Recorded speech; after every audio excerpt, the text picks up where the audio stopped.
یاد رکھیں کہ ورثاء کے لیے وصیت قابل قبول نہیں ہے شریعت میں، لیکن آج کل جب کسی کا انتقال ہوتا ہے تو سب سے پہلے جو ہے وصیت کو ڈھونڈا جاتا ہے. تو آپ وصیت بنائیں شریعت کے مطابق، وصیت بنائیں شریعت کے مطابق کہ مفتی صاحب آپ کو لکھ کر دیں گے کہ آپ کا مثال کے طور پر انتقال ہوا، آپ کے اتنے بیٹے ہیں،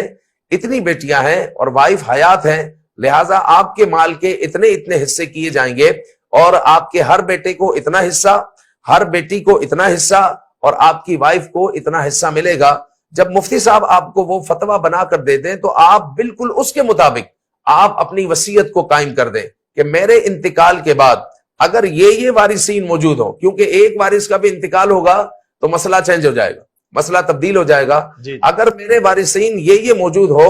تو میرے بیٹے کے لیے اتنا حصہ ہے، میری بیٹی کے لیے اتنا حصہ ہے، اور میری وائف کے لیے اتنا حصہ ہے. تو آپ کے مرنے کے بعد آپ کا مال بھی شریعت کے مطابق تقسیم ہو جائے گا اور آپ کی اولاد میں نفرتیں بھی نہیں ہوگی. افسوس کا مقام یہ ہے کہ آج جو ہے